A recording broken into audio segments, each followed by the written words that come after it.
So మీరు స్టేబుల్గా మీ almost దాని నుంచి క్యూర్ అయినట్టేనా? చాలా చాలా నేను క్యూర్ అయ్యాను. చాలా మందికి ప్రధానంగా నాకు వచ్చింది రగన్న క్యాన్సర్.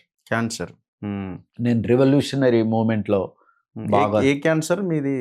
ప్యాంక్రియాస్ లో క్యాన్సర్ వచ్చింది. ఓకే. ఆ రెవల్యూషనరీ సంవత్సరంలో మీకు ఇది మీకు తెలిసింది? 20 ఏళ్ళు అవుతుంది క్యాన్సర్ వచ్చిందని తెలుసా? అంటే నేను తగ్గిపోయి 20 ఏళ్ళు అవుతుంది. అప్పుడు వచ్చింది. వస్తే నేను బాగా కడుపులో నొప్పి ఎంత విపరీతమైందంటే అస్సలు 60,000 రూపాయల ఇంజెక్షన్ వేసినా కానీ అది 1 గంట 2 గంటల కంటే పనిచేయదు. అలాంటి పెయిన్ డాక్టర్ వీరప్ప నిమ్స్ హాస్పిటల్లో, ఇప్పుడు డైరెక్టర్, ఆయన నా కాడికి వచ్చి నొప్పి తగ్గట్లేదమ్మా, ఇంత పెద్ద ఇంజెక్షన్ వేసినా అంటే ఆయన కంటి నీరు పెట్టుకున్నాడు. సారు తగ్గదు సార్, దాన్ని కూడా ప్రేమించాలి సార్. నేను ఇరిటేట్ అయింది అనుకో, ఇంకా ఎక్కువ అయింది. నేను ఇరిటేట్ కావద్దు కాబట్టి కూల్గా దాన్ని కూడా నేను ప్రేమిస్తాను సార్ అని అలా చేయి పెట్టుకొని నిమురుతూ నిద్రలోకి వెళ్ళిపోయాను. తగ్గిపోయింది. అట్లా ప్రతిదానికి కూడా సొల్యూషన్ మనం ప్రేమించటం తప్ప ఇంకొకటి ఏం చేయలేం మనం. అట్లా ఆరోగ్యాన్ని కాపాడుకుంటూ 20 years బ్యాక్ వచ్చింది మీకు? వచ్చింది. నా డాక్టర్ ఏమన్నాడు, 2 నెలల 15 రోజుల కంటే ఎక్కువ బతుకు అని చెప్పాడు. నేను నేచర్ లా ఎప్పుడైతే నేను స్టడీ చేశానో, నేను బాబాసాహెబ్ అంబేద్కర్ని, బౌద్ధంని ఎప్పుడైతే పరిశీలించటం మొదలు పెట్టాను, క్యూర్ అవుతే ఇప్పుడు 2 నెలల 15 రోజుల కంటే బతుకన్న జయరాజ్ ఇప్పుడు 20 సంవత్సరాలు. ఎన్నో ఆరోగ్య పాఠాలు. ఆరోగ్యమే మహాభాగ్యమై సాగరా, అనంత విశ్వమే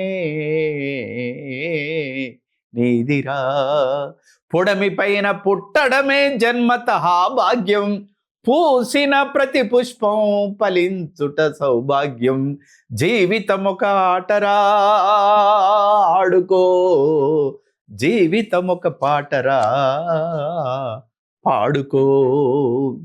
అమ్మ నాన్న బామ్మగారు బతికిరి 100 ఏళ్ళు, బతుకు విలువ తెలియక చాలించకు మున్నాళ్ళు, జీవితం ఒక సాహసం సాగిపో, జీవితం ఒక సుందరం అందుకో, ఆరోగ్యమే మహాభాగ్యమై సాగరా, అనంత విశ్వమే నీదిరా.